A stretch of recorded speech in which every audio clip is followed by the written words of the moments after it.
Hola, buenos días. Nosotros somos Mariana y Rodrigo y el día de hoy les vamos a narrar cómo la Revolución Francesa y la era napoleónica afectaron el ejercicio de los derechos de la población francesa en Europa.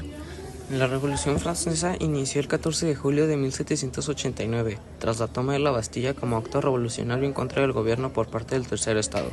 El Tercer Estado fue la mayor parte de la población, siendo ellos demasiados pobres, ya que el primer y segundo estado, estados conformados por la nobleza y el clero, se gastaban la riqueza del país sin pensar en el pueblo. Tras esto colapsó la monarquía de Luis XVI, mientras el Congreso francés intentaba buscar soluciones a las diferentes crisis que estaban surgiendo.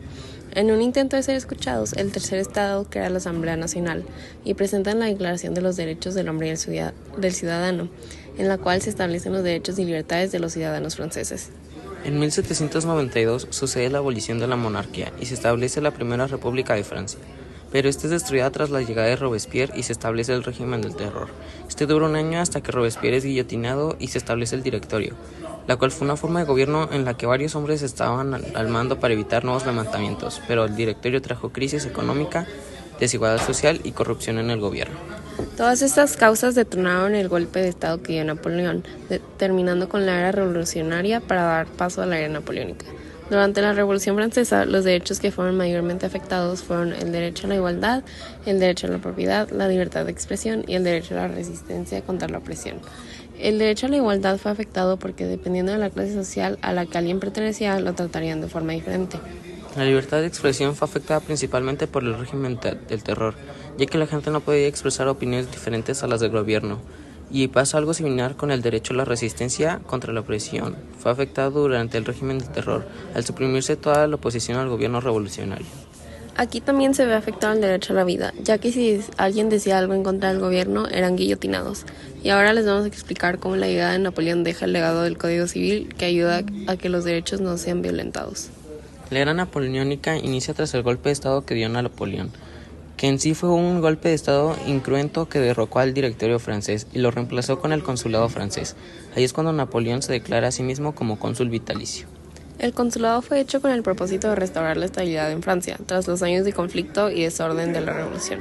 En 1804 cae el consulado y empieza el primer imperio francés, o también conocido como el Imperio Napoleónico, que es dirigido por Napoleón, y él se corona a sí mismo como emperador de los franceses. En este tiempo es cuando Napoleón trae el Código Civil a Francia. El Código Civil de Napoleón estableció principios de igualdad ante la ley, protección de la propiedad privada, libertad contractual y regulaciones en familia y herencia. Separó el derecho civil de la influencia religiosa y sirvió de modelo para muchas legislaciones en el mundo, impulsando un sistema de leyes claras y justas. Sin embargo, había varios derechos que siguen siendo violados durante la era napoleónica, tales como la libertad de expresión, la libertad de prensa, representación política, etc.